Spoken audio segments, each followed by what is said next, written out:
Hello everyone, welcome back to my channel Tanuj blogs চ্যানেলে তোমাদের সবাইকে অনেক স্বাগত ও অনেক ভালোবাসা। আজকে হচ্ছে 19শে ফেব্রুয়ারি, রবিবার। তো এখন থেকে ভিডিওটা শুরু করলাম। তখন মোটামুটি 10টা বাজে।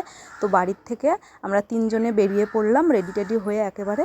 তো আমরা যাচ্ছি আমাদের ওই পুরনো বাড়িতে। ওখানে আজকে খাওয়া দাওয়া আছে, যেহেতু শনিবারের দিনকে তোমার কালী পুজো হয়েছিল, নিরামিষ খাওয়া দাওয়া এইসব ছিল। তো রবিবারের দিনকে একটুখানি সবার একসাথে মিলে খাওয়া দাওয়া ছিল, তো সেখানেই যাচ্ছি। আর এই দেখো, পুরনো বাড়িতে যেতে গেলে এখানে একটা খ্রিস্টান চার্চ আছে, তো এই পাড়াটার নামও খ্রিস্টান পাড়া। তো খ্রিস্টান পাড়া পার করে তারপরে আমাদের পুরনো বাড়ির ওই পাড়ার নামটা আমি কি ঠিক জানি না।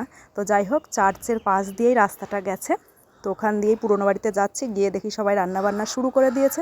তো মেনুতে ছিল আম ডাল, এঁচোড়ের তরকারি ছিল, তার সাথে চিংড়ি মাছ, পাবদা মাছ, চুনো মাছ, মানে ছোটো ছোটো যে চুনো মাছ ওগুলো, আর ছিল চিকেন। তো ওদিকে দিদির জামাইবাবু, দাদা, তোমাদের দাদা ভাইও একটুখানি রান্না করেছে। ওরা সবাই রান্না বান্না করছিল। তো এই যে এইটা হচ্ছে আমার যা, মানে কাকা শ্বশুরের বৌমা, তো এক যা। তো রান্না করছিল ওদিকে, এদিকে দিদি করছিল, মানে ননদ, এই যে এঁচোড়ের তরকারি। আর তোমাদের দাদা ভাইও একটুখানি নাড়াচাড়া করেছে জাস্ট। আর জামাইবাবুর শরীরটা একটু খারাপ হয়ে গেছিলো, আগের দিনকে অনেক খাটাখাটনি হয়েছে, তো তাই জন্য একটুখানি শরীরটা খারাপ হয়ে যায়, জামাইবাবু পারেনি, তার জন্য ওই দুই দিদি মিলাই করেছে। তো রান্নাগুলো হেভি, দেখতে সুন্দর হয়েছে, খেতেও খুব সুন্দর হয়েছিল। আমার তো চিকেনটা খুবই ভালো লেগেছিলো। তো এই চিকেনটা হচ্ছে আমার ননদ আর হচ্ছে তোমাদের দাদাভাই মিলেই করেছে, তো খুব টেস্টি হয়েছিল। তো তারপরে আমরা খাওয়া দাওয়া সেরে বাড়ি চলে এসেছিলাম। তারপরে আর ভিডিও করতে পারিনি। তারপরে আবার দুপুরবেলা একটু ঘুম থেকে উঠে এই যে বিকেলবেলায় ঘরের সামনে বসেছি, তখন ভাবলাম একটুখানি ভিডিওটা শ্যুট করি।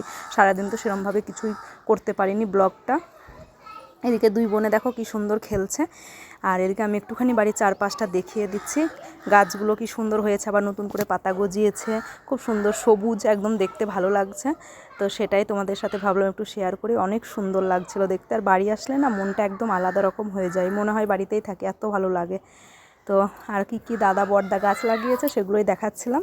কুমড়োর গাছ লাগিয়েছে, কুমড়োর গাছ হয়েছে, আর এই ফুল গাছগুলোও খুব সুন্দর হয়েছে। আর সেরকম এখন বড়দা তো টাইম পায় না, তো ওই জন্য আর ওরকম কিছু লাগানো হয় না। তো কুমড়োর গাছটাই বড়দা লাগিয়েছে। কুমড়ো গাছটা কিন্তু খুব সুন্দর হয়েছে। আর ওইদিকে ওল গাছ আছে। আর এবারে না জানো, বাড়িতে তো একটাই আম গাছ আছে, তো আমের মুকুলও হয়নি, একটা আমও হয়নি, কিচ্ছু হয়নি। আর একটা লেবু গাছ আছে, ওই যে লেবু গাছটায় অল্প অল্প লেবু হয়েছে।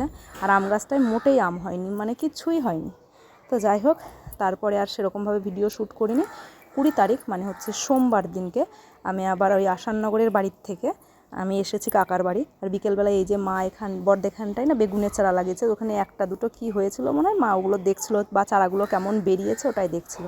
তো 20 তারিখ সকালবেলা মানে 5টা 50-এর ট্রেন ছিল। তো আমি আর মেয়ে চলে এসেছি স্টেশনে। ওখান থেকেই ট্রেন ধরে চলে আসবো বেহালা কাকার বাড়ি। তো সেটাই স্টেশনে দেখালাম। আর মাম্মাম ঘুম থেকে উঠে একটু জল খেয়েই দেখলে লিচি খেতে শুরু করে দিয়েছে। আর এটা হচ্ছে মাঝদিয়া স্টেশন, এখান থেকেই আমাদের সব জায়গায় যাওয়া। ওদিকে কৃষ্ণনগর স্টেশনে গেলেও সব জায়গায় যাওয়া হয়। তো মাঝদিয়াটা আমাদের একটু সুবিধা বলতে কি, সব রকম মানে সুবিধার নয়, দুদিকেই সুবিধা। তো মাঝদিয়া দিয়েই আমরা বেশি যাওয়া আসা করি। তাই এই যে এখানটায় দেখো মাছ সবাই ট্রেনে উঠবে সকালবেলায়, তো এই জন্য। আর মাম্মাম উঠেই ঘুমিয়ে পড়েছে, যেহেতু 4:30 উঠেছিল, তো ওই জন্যই ও উঠেই একদম ঘুমিয়ে পড়েছিল। আর আমি এখন ভয়েস ওভার দিচ্ছি ছাদে উঠে, জানো এত রোদ কি বলবো। তো মাম্মাম উঠে ঘুমিয়ে পড়েছিল। পুরো ট্রেন ঘুমাতে ঘুমাতে এসেছে, আমাকে একটু ডিস্টার্ব করেনি, এটা খাবো ওটা খাবো কিচ্ছু বলেনি। আর এই যে গঙ্গার ধার দিয়ে আসলাম, তোমাদের সাথে ভাবলাম একটু সকালের গঙ্গাটা শেয়ার করি। এত সুন্দর, মানে প্রাণটা যেন জুড়িয়ে যায়, এরকম সুন্দর মানে ওয়েদার। 10টা নাগাদ, সকাল 10টার সময় কাকার বাড়ি পৌঁছে গেছিলাম। তো চলো আজকের মতো এটুকুই। তোমরা সবাই খুব ভালো থেকো, সুস্থ থেকো। আগামীকাল আরও একটা নতুন ভিডিও নিয়ে ফিরে আসছি। দেখি, ভেবেছি এবারে ভিডিও করব, তো কতটা পারি আসলে না ঠিক অতটা হয়ে ওঠে না। তো চলো দেখতে থাকো, আর না হলে তোমরা আমার ভিডিওর জন্য ওয়েট করো। Bye bye.